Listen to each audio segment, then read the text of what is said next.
itu tidak cukup. Itu tidak cukup. Terus kualitas seperti apa yang bisa bersaing dengan competitors? Kualitas yang bisa bersaing itu adalah kualitas yang dibarengi dengan atau.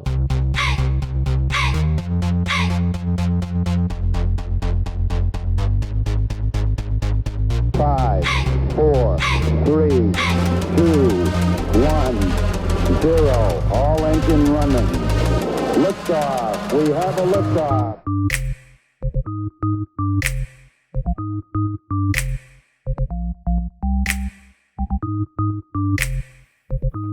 Assalamualaikum warahmatullahi wabarakatuh. Faktor-faktor yang membuat konsumen suka pada sebuah brand dapat bervariasi, tergantung pada preferensi dari konsumen. Namun ada beberapa faktor kunci yang umumnya dianggap penting. Salah satunya adalah kualitas.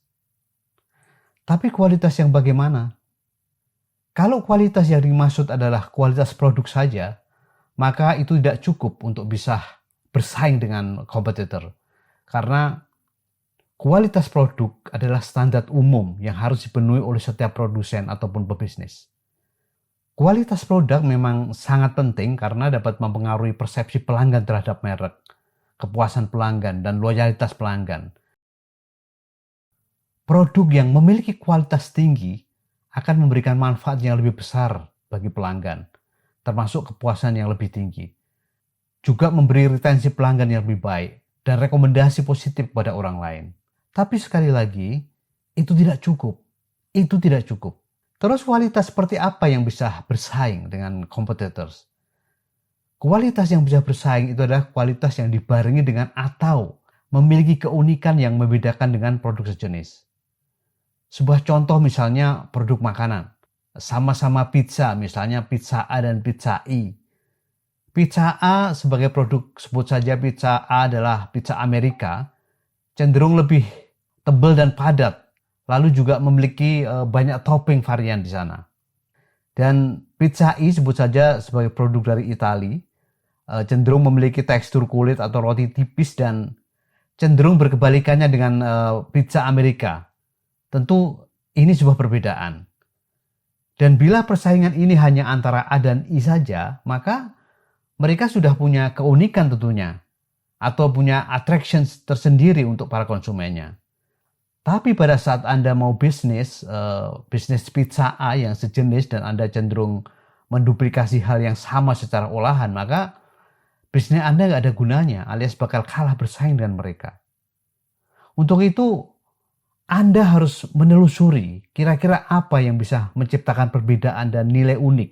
Apakah menggali dari karakter pizza A atau pizza Amerika ini yang cenderung memiliki varian topping. Sebagai contoh misalnya, Anda bisa membuat topping yang bernuansa lokal atau domestik. Bisa saja pizza rendang, pizza krecek, pizza lele, atau yang lain. Kenapa tidak? Intinya adalah, selama nilai beda itu masih relevan untuk konsumen, maka itu akan jadi atraktif value yang unik buat konsumen. Yang pasti, nilai unik dan beda adalah wajib kalau ingin bersaing. Karena kualitas standar produk saja tidak cukup. Jadi, perbedaan utama antara kualitas sebagai standar kualitas dan kualitas yang unik adalah bahwa kualitas sebagai standar, kualitas mengacu pada atribut atau spesifikasi umum yang diharapkan dari produk atau kategori tersebut. Sementara kualitas yang unik mengacu pada fitur khusus atau karakteristik yang membedakan produk dari yang lain dalam pasar yang sama. Kedua konsep ini penting dalam penentuan nilai dan diferensiasi produk. Tapi kualitas yang unik akan menjadi faktor yang lebih menonjol dan membedakan merek dan menciptakan keunggulan kompetitif dengan pesaingnya tentunya. Penting untuk dicatat di sini bahwa kualitas standar produk dapat bervariasi dari satu pasar atau industri yang lain dan dapat berubah seiring waktu, seiring dengan perkembangan teknologi, perubahan kebutuhan konsumen, dan juga perubahan regulasi. Oleh karena itu, perusahaan perlu tetap memantau dan menyesuaikan standar kualitas produk mereka sesuai dengan perubahan lingkungan bisnis dan harapan konsumennya. Sekali lagi bahwa keunikan merek membantu membedakan merek dari pesaingnya dan menciptakan daya tarik yang unik bagi pelanggan. Dan ini juga dapat membantu merek membangun citra yang kuat dan memperkuat loyalitas pelanggan. Karena pelanggan akan merasa terhubung secara emosional dengan nilai-nilai atau pengalaman yang ditawarkan oleh merek tersebut. Jadi teman-teman, fokuslah pada nilai beda. Dan setelah itu tugasnya adalah mendeliver pengalaman yang positif agar bisa membangun hubungan antara brand Anda dengan konsumen. Dan proses ini merupakan tantangan besar bagi sebuah brand karena brand harus konsisten dalam menjaga kualitas yang umum dengan juga keunikan yang dimilikinya. Dan itu harus terus dilakukan. Dan dengan konsisten menyampaikan nilai-nilai brand, maka juga akan terjadi adanya interaksi yang positif antara brand dan konsumen. Apakah interaksi langsung atau lewat medsos atau yang lainnya. Sehingga upaya yang dilakukan akan menciptakan sebuah hubungan positif yang pada akhirnya akan memunculkan sebuah loyalitas pelanggan. Dan kalau sudah terjadi loyalitas, maka akan ada keuntungan lagi buat brand Anda, yaitu brand akan punya pembela dan pelanggan yang akan menjadi aset buat memperkuat dan memajukan brand tersebut.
Baiklah teman-teman, itu kurang lebihnya sedikit masukan dari video PD ini tentang kualitas. Sampai jumpa di episode selanjutnya. Jangan lupa subscribe, share, dan komen. Sampai jumpa dan terima kasih. Wassalamualaikum warahmatullahi wabarakatuh.